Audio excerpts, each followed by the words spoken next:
Ish kryeministri i Kosovës Ramush Haradinaj, tani deputet i Kuvendit, në siglën e AK-s, ka rrëfyer se gjatë qëndrimit të tij në burgun e Hagës, shpalljen e pavarësisë, ja kanë uruar edhe serbët që ishin duke u mbajtur aty. Haradinaj rrëfeu se të gjithë u uronin shqiptarëve shpalljen e pavarësisë, në mesin e tyre edhe të dënuarit serb, për të cilët tha se ndoshta nuk e kanë bërë me dëshirë. Ka pas rast që edhe serbët na kanë uru kroatët, bosnjakët, malazezët, mirë po ka pas edhe serb që na kanë uru, jo me qef ndoshta, por ka pas, tha Haradinaj në emisionin Një kafe me Labin. Personeli në burg të gjithë na kanë uru, edhe ne I kemi nderu me ëmbëlsira, I kemi porosit përpara, shtoi Haradinaj.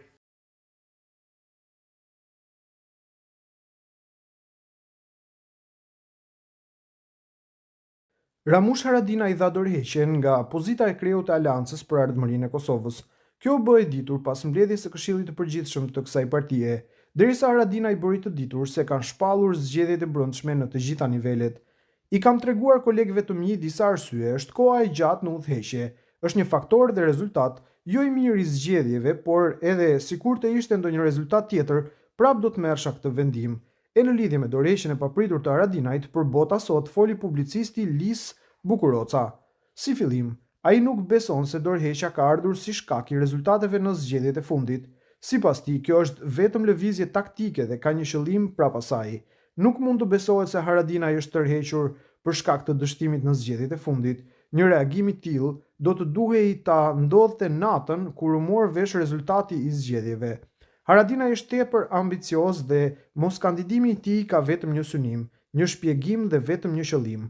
Ai largohet tani nga drejtimi formal I partisë dhe këtë lëvizje dëshiron ta paraqesë reflektim dhe pranim përgjegjësie për rezultatin e partisë, të cilën e ka konsideruar klanin e vet. Për këtë, Bukuroca vlerëson se Haradinaj mund të synojë postin e presidentit, ndonse tha, kjo gjë nuk do të ndodhë.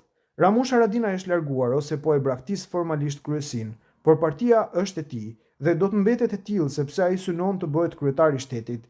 Mirë pa ajo kohë kur me shtetin qeverisnin njerëz gjysmë të dijshëm ka marrë fund. Sot kemi 2 intelektualë në krye të shtetit dhe kjo cilësi po shihet e po ndihet. As Ramushi as kolegët e tij nuk do të kenë më kurrë shans ta shndërrojnë shtetin përsëri në klan, korrupsioni dhe pasurinë vetjak, shtjelloi ai. Më tej, publicisti vlerëson se kreu I AK-s ka ambicie të reja, nuk është lodhur. Megjithatë, konsideron se partia e tij dhe partia e Hashim Thaçit nuk do reflektohen kurrë e do të shtjellohen më tej. Ramushi nuk është lodhur, ai ka vetëm ambicie të reja. Partia e tij, ashtu si edhe ajo e Thaçit, nuk mund të reformohen kurrë, sepse ato janë ndërtuar mbi baza korrupsioni. Askush brenda AK-s e PDK-s nuk guxon të kërkojë shtet ligjor, sepse kjo do të nënkuptonte hetimin e paraardhësve të tyre, e as LDK-ja nuk e bën. Kjo e fundit, të kërkojë hetim për 3% që atëherë është shkëputur nga Isa Mustafa, nënvizoi Bukuroca. Ndër të tjera, si theksoi që kjo është një strategji e qartë nga Haradinaj, ndonse e paralajmëroi këtë të fundit se Kurti e Osmani do merren me ndërtimin e shtetit ton, shkurt dhe qartë. Tërheqja e Haradinajt është strategji. Nëse ajo thotë se nuk do të kandidojë për kryetar, kjo mund të konsiderohet si pjekuri dhe vendim I drejtë. Për kontributin gjatë luftës, populli e ka shpërblyer me pozita dhe me pension invalidi prej 2700 eurosh në muaj. Elita e re intelektuale do të merret me ndërtimin e shtetit. Albin Kurti e Vjosa Osmani përmbylli Lis Bukuroca për bota sot.